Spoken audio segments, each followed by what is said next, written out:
You don't know now? Done been the places I've been. Who can spend the money I spend? Do my 5, 6 best spending. You know?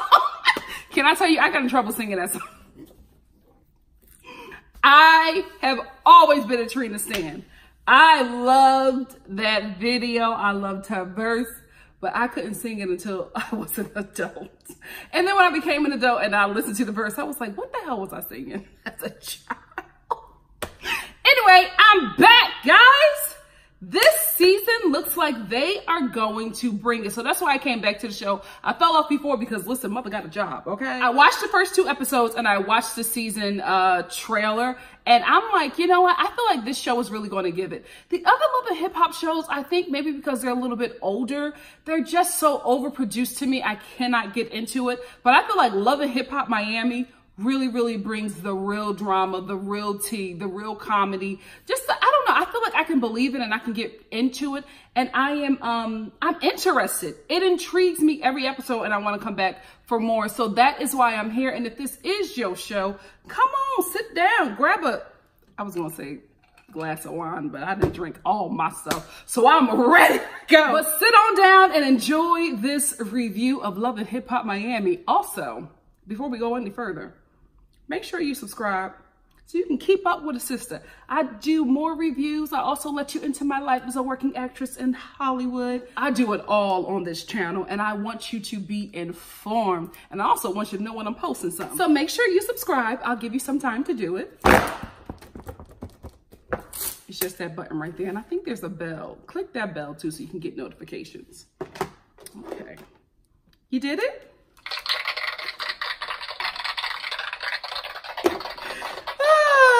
All right, let's get into it. So Trina and Trick, this album is about to be their only drama this whole season. And after watching episode 1 and episode 2, I'm already over it. Like, I'm pretty much done with this because it's going to happen, right? They're going to make it anyway. They're just causing some kind of fake and phony drama so that we could get into the both of them. Because if you remember last season, Trina didn't really bring anything and Trick was just there. But we enjoyed him a bit more because he was comic relief. Like, you know, the old grandpa who got all the funny stuff to say and, you know, just really he was basically a fun commentator for the show. But Trina didn't bring anything. So I think this is more or less, this storyline is more or less to help Trina really established herself as a cast member on the show because she didn't really bring anything last season and she was a draw for this show. And instead of her becoming like the star, Amara La Negra became the star. So we all started coming here for Amara La Negra, who was getting the edit. We'll talk about that later. Young Hollywood is back. Why? We didn't need him last season and we damn sure didn't miss him. I don't know why he's on my TV screen. So this is why he's back, because y'all done dragged him so bad. He is back hanging with blacks. When they show him in that neighborhood just walking by all them black people, I'm like, he is here for redemption. That is it. Y'all have dragged that boy so hard. All up and down the 305. He's like, listen, I'm black. I like blacks. Please let me redeem myself, Mona. And she's letting him. Listen, why not? He was willingly the villain for her, so give him a chance to redeem himself. If he can. I cannot believe that Goof Troop, Gunplay, gonna blame Kiara or Kiafa. What? No, that's Michael Vick wife. Kiara. I'm in the know. Gonna blame Kiara for him seeking attention from other women online. Like, that was a choice you made. She has been with him through so much. The fact that he would do that to her was low. And the fact that he would then blame her for it. Like, dude, you too old. You too old to be so dense. I'm gonna be real with you. In my gut, I do not believe for 1 second that Amara La Negra was in Gunplay, in his DMs, trying to cheat with him or like come on to him. I honestly think she was probably in his DMs, maybe talking to a friend or whatever, or because like, don't you guys do that? Like, my DMs aren't salacious. My DMs are like my subscribers talking to me about The Bachelor, any show that I'm reviewing, or my mom sending me funny church videos. Like, that's my DM. So I don't think that there was anything salacious going on with Amara La Negra, when Amara La Negra DM'd him. And did he DM her first? Like, there's something left out, and I hope we get to the bottom of it, because I just, y'all could give me somebody else. Not Gunplay, not Gunplay.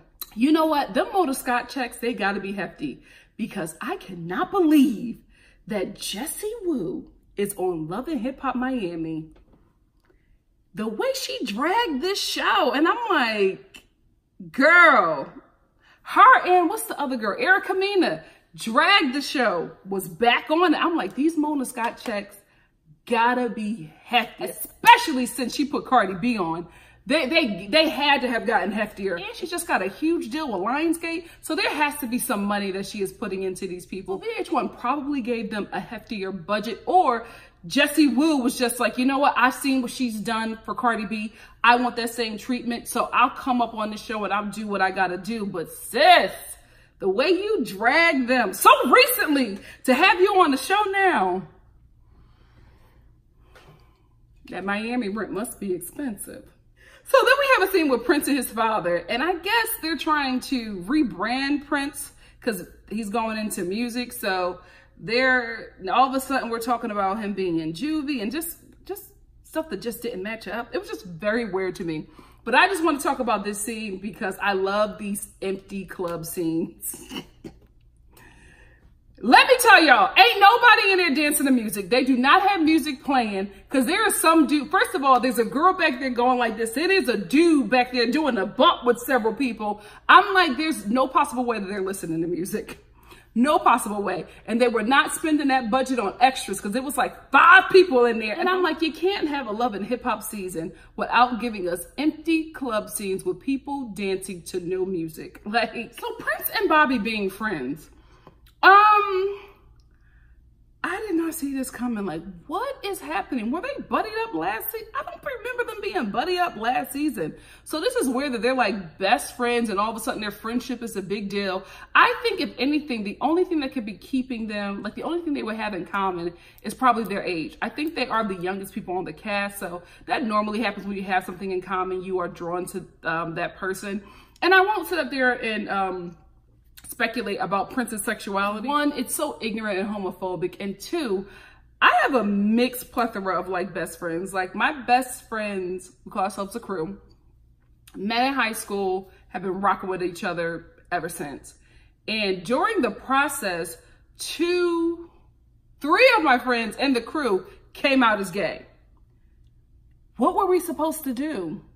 Like stop being friends with them because the rest of us are straight? Like, 2 of my guy friends came out, and one of my guy friends is straight, and he was actually struggling with their friendship, and we're all like, why? We're friends. Like, so it was hard for him in the beginning because of the machismo of men or whatever, and just a lot of people were asking him for a very long time if he was gay as well, because he has 2 friends who are out and proud. And I'm like, that's not how we became friends. So that didn't shock me that a gay guy and a straight guy are friends. What shocked me is that they are all of a sudden besties out of nowhere. Their friendship to me seems to be storyline, and I think maybe Prince agreed to this storyline to clear up the gay rumors. And Bobby agreed to it because what else was he gonna do? You know what I mean? Like, obviously the guys that he was in that triangle with are no longer on the show. So he needed something, and this is what it is. And first of all, what in the hell does Bobby have that Prince would use him for? Like, I'm like, nobody, to be quite honest, nobody really knows who either one of you are. Unless you watch last season. Like, that's when we were all introduced to Bobby. Like, and then you always comment on the Shade Room. So that is what we know you for. But what do you have that would make Prince become a fake friend? That threw me. How about you? JoJo, listen, she is getting on my nerves this season, and she was one of my favorites last season. Like, for some reason, I can't stand her. I'm just like, because I feel like, and maybe she was doing this last season, but for some reason, it's so more pronounced now. She's like the torrid equivalent of Nikki Baby, and it's annoying. I had to stop watching Hollywood because I couldn't take Nikki Baby's mannerisms. It was too much, and JoJo is doing the same thing, like, try to let bucka. I was a nigga. Like, I can't take it. I can't. So just watching her, and first of all, the impression that I did was a lot quicker than how she's doing it. It's very slow and sloth-like. So it's like sloth-like caricature of hood Black women. And I can't stomach it. Like, she's getting on my nerves. And she's also very messy. She has no storyline. No, she's not with Pleasure P. I don't believe it. I don't believe it for 1 second. I'm not buying it, but I can't. I'm like, all of her scenes, I'm like, girl, what are you doing? Let's get to the point. We got a 40-person cast and we got an hour show. We got to get to the stuff. Your scenes take forever. And did you know? Messy.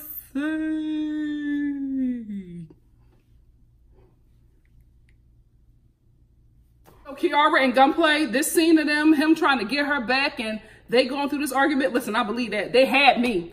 I was watching that scene like, Kiara, take him back. Girl, he's sorry. I was in it. She was crying. He was crying. Then Gunplay go out in the hallway and he contemplate the relationship. Listen, this is why I like this show. This is, even if I don't believe it, they bring it. They bring it every time. And this scene had me. I love this little ghetto soap opera. I'm here for it. And we end the episode with Trina having a whole meltdown. She had to bring it. She had to bring it. The fans were very vocal about her performance last season. So she had to give us something. So the first episode out, she's throwing stuff. She's having a whole rager. I didn't believe the rager because I feel like the way she was throwing stuff, that wig should have been adjusted. But she was cool, calm, and collected. Then she was fake crying in the back. I said, girl, give it. You had to do something. She got upset because Trick Daddy cut off her song when she was about to perform it. I was pissed too because that was my song, okay? I heard the beat. I was like, ah! I was ready for my verse, but he cut it off, so I would have been pissed too. But anyway, that's where it ends. Let's get into episode 2. I'm glad that Spectacular is now a cast member on this show because, guys, tell the truth and shame the devil, okay? Real talk right here. That man is about to be a billionaire. He is on his way. And I would love to see that kind of representation on this show. Like, Spectacular is making moves. He put his Pretty Ricky money to something greater and he is making moves. If anything, I think he's on this show just for a bit more exposure. I don't see him being on it for a few seasons. I see him being on it until his business starts to take off a little bit more. And I think maybe he's going to use the fanfare and the star power from this show and a Pretty Ricky reunion to really take his brand to the next level. But I don't see him being like a 3-season dude. I see him, you know, taking what he can from this show and just continuing to build. But I'm glad he's on here because I wanted to see, I think it's good that we have another aspect of the industry and what you can do and how you can flip your money. He's a great representation of that. So I'm glad that he's a cast member on this show. Well, all of these bands, like the issue that all of these bands have with breaking up of their group and not, you know, being able to successfully complete a reunion is ego. And I'm just like, that is the dumbest thing to let get in the way of your bag. Like Pretty Ricky, if you have people who are willing to pay money to come see you perform, because everybody knows that when you are a singer, unless you are writing and producing, you ain't making no money. The money is in touring. So why are y'all sitting up here having this ridiculous argument about who knows, and messing up your money? Like, it just doesn't make any sense. Y'all could get money. Nobody really remembers you. The people who do remember you want you to put together a concert so that they can come see you and put money in your pockets, and you guys are going back and forth. Fools. Again, Bobby is still stuck on this lie. Whoever told him that Prince was using him for what he can get from him is a damn liar. What the hell does Bobby have? Because they're in the dance studio, and I think that I'm starting to understand this relationship a bit more. Like I said before, I think they are close in age, and that is where their friendship bonds. They're the youngest guy on the show, so probably they get a lot of the same kind of jokes, especially when they're doing press tours. Probably the older cast members going to bed at a certain time, and they want to listen to a certain artist. Like, I think that's what it is. It's their youth. That's what is the common denominator in this relationship, because You know, Bobby was at this rehearsal. Prince was just joking, having a really good time. I'm just like, yeah, they boys. They busted up or whatever. It is what it is. But Bobby keeps on trying to create drama. Like Amara said, he's messy, and he is. He tried to create drama where there is none with this whole, like, why would you even believe that? Why would you even believe when somebody told you, oh, he's using you for what he can get from you? Look at your assets, baby. What is it? Let's be real here. Like, whoever told you that lie, sweetie, was reaching. Now let's talk about JoJo. Showed up to the studio. No storyline JoJo. That is her name. She shows up to this dance studio in biker shorts and faux snakeskin thigh-high boots in Miami.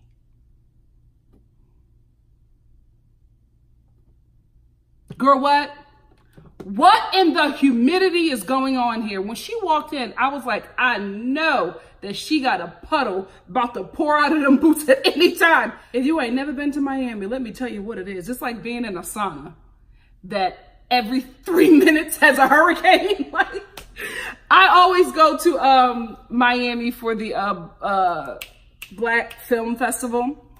And I'm telling you, I normally wear like one dress the entire time I'm there because it's so hot. You cannot wear anything with layers. And I feel like the people who live there have just become acclimated to the weather so they can wear jeans and boots and not me. I was dying. Because I'm from Philly. We have that kind of weather, but it's seasonal. You know what to do. It comes and it goes. Miami was like that every day. And then every other day it was a storm. I'm sorry, I'm lying. Every day it was a storm. I remember I was shopping for some shoes and me and my sister were just walking, enjoying Miami. We went into one shoe store and I'm telling you, with the quickness, the girl looked outside, walked to the door, locked. We're like, what is going on? She's like, oh, it'll pass. And I'm like, what will pass? And as soon as I said, what will pass? It got dark. It was raining hard and heavy. We were like, oh, Northerners. Oh my God, what is that? Nobody was fazed. Everybody else was still in there shopping.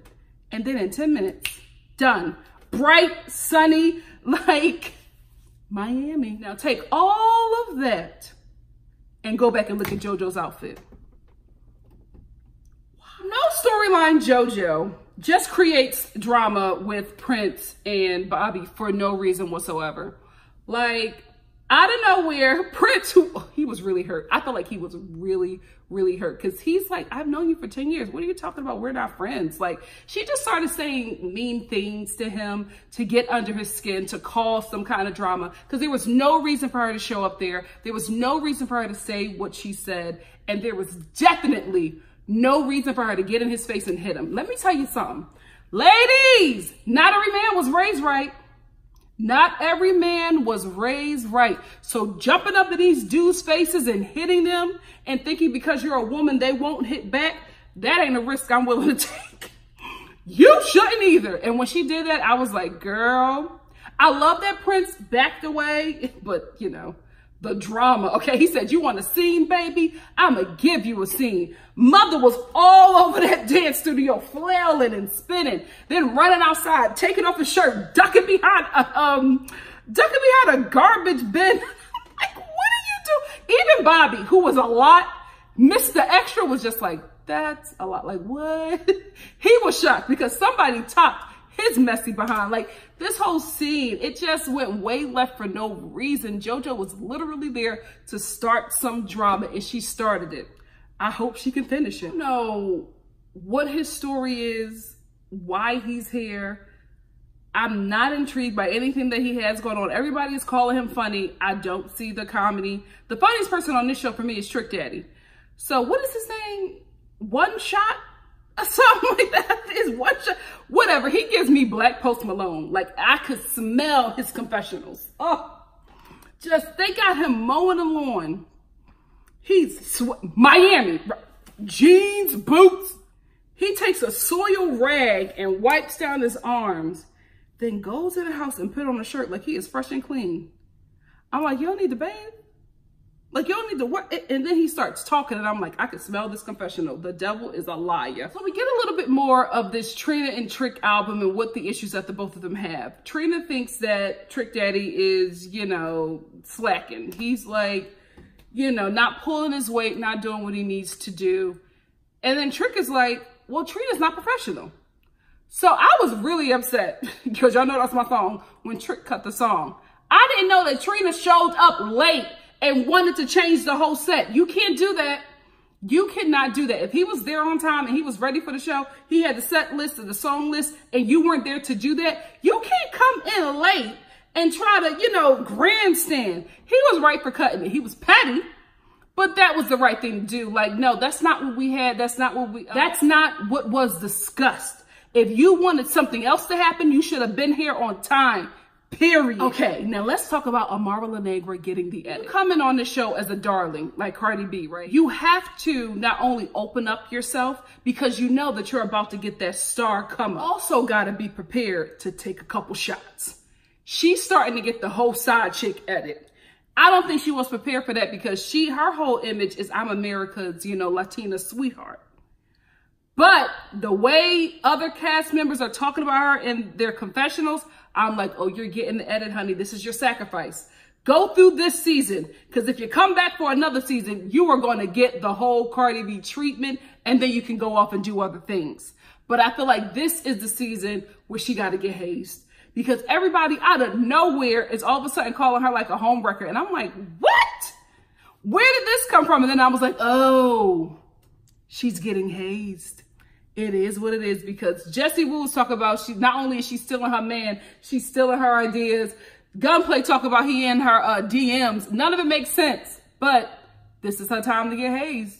You'll be a big star afterwards, girl, so go through it. So JoJo and her mannerisms. And Amara La Negra and Jessie Woo. Can we talk about that eyeshadow? Yes, sis.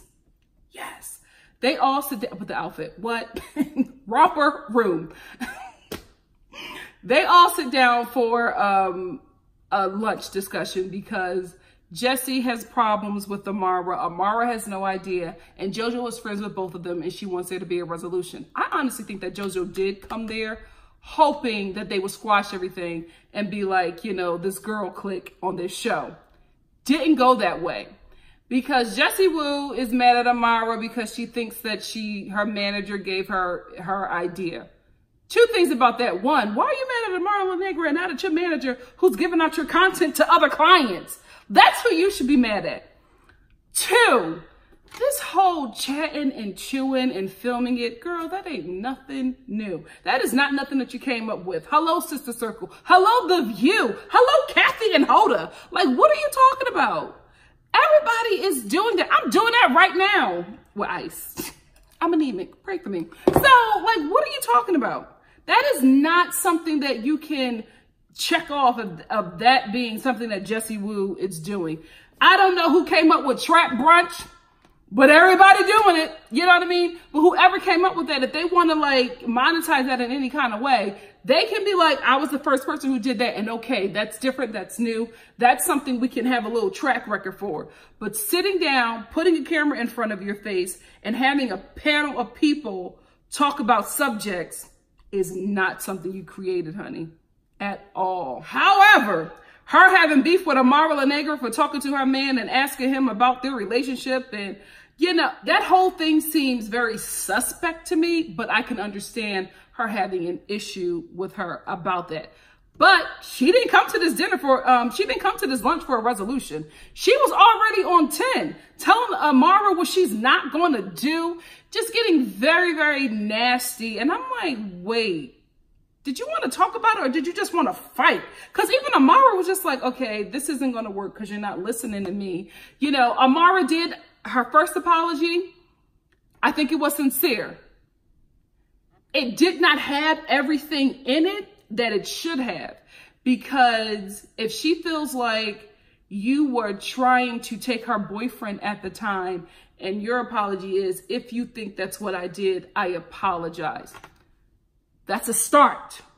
You should have broke down what actually happened, or been like, you know what, can we get him on the phone? Can we bring him here? Because I want you to know I didn't do that, and I want you to know what was actually said. I would never do anything like that. Like, there should have been more to it. But for her to be like, take this apology and that's it, and let's be done with it, Jessie wanted more, and she should have got more, right? But Jessie was so defensive, she wasn't going to get anything. Like Amara was right. There was nowhere where it could go. So she's trying to dead it and just get up from the table. JoJo throws a drink at Jessie Woo, and I'm like, girl, why? First of all, Jessie was getting hyped with Amara. She was not getting hyped with you, JoJo. You're her friend. If you are friends with the both of them, you should have been trying to calm down the situation. You are the worst mediator ever. Like, you piping up at Jessie, and I get it. You didn't want to feel like you brought your friend to be attacked, but you also were not helping, JoJo. You were just as nasty, if not more nasty, than Jessie, who was rightfully offended by something that she believed Amara did. So at first I was like, Jessie, what are you doing? I was Team Amara, still in Team Amara. But then JoJo came in, and I'm like, well, what the hell? Now I gotta defend Jessie, who is visibly wrong, but you are nuts. Then she throws a drink, and then Jessie just, listen, she said, you're gonna start it, I'm gonna finish it. She throws a whole bottle. For me, that was a whole timeout. I was like, hell no. And if I was Amara, I would have been like, cut the damn cameras. We got to go to production. We got to go to VH1. Because what I'm not going to do is be here as talent under this show. Y'all getting a check off of me. And I am having somebody throw a bottle at my head. Jessie was dead wrong, because if that would have connected, sweetie, your career would have been done. And I am, in a way, feel like this show is beneath Jessie, in my opinion, for the brand that she was putting out. I felt the same way about, what is her name? Nina? Is her name Nina? The girl who hosts the reunions, who y'all don't like. Y'all let her know every reunion, we want somebody else, right? I felt the same way about her, but a check is a check, I guess. But I just, but Nina is still preserving who she is and just doing it on the show. And that's why they don't like her. They want somebody like Wendy Williams. Somebody that's on that level, you know what I mean? But a check is a check. But with Jessie, I'm like, you're a cast member on the show and you are here. I just felt like her brand was so much different than what she has shown on. Like, she started off in the church, talking to her mom, doing the Zozo. And I was like, okay, just a bigger commercial for your work. But when she threw the bottle, I was like, I wish she would have walked away. One, I wish she wouldn't have been so defensive. I wish she would have been thinking about her brand. I think what's happening is she's in scenes with people who are like JoJo, who want to cause a reaction, who will do anything to get it on and popping. And she personally gets affected by it and doesn't realize she's doing this for TV, and she just gets out of herself and she stops thinking about her brand and why she's on this show, because that display that she did was just, it was so unnecessary. It was just low. I don't think it helps her brand, in my opinion, because I would have just left it at that and let JoJo be the most disgusting person in that scene. You had to top her by picking up a bottle.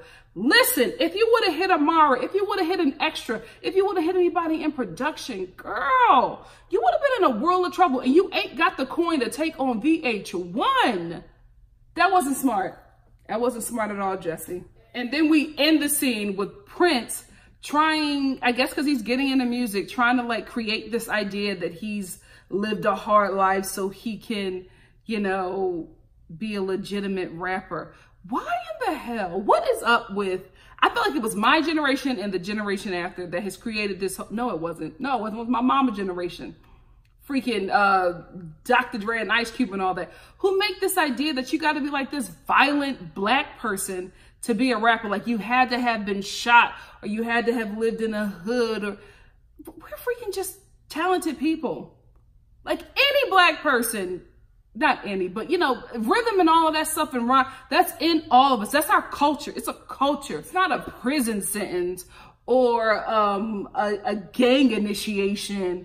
You know what I mean? Like, you don't have to be a horrible person or have almost died in a dope game to be a rapper. And I feel like Prince, because that's where he's going. He's trying to build up this image now, this season of, I was in juvie and I did this and I did that. Like, you're sitting up here and you're not making your argument. You're trying to compare yourself to a man that was shot 17 times, okay? He literally showed you where a bullet went into his head, and you're talking about how you went to juvie for like stealing socks out of Foot Locker. Like, boy, petty theft!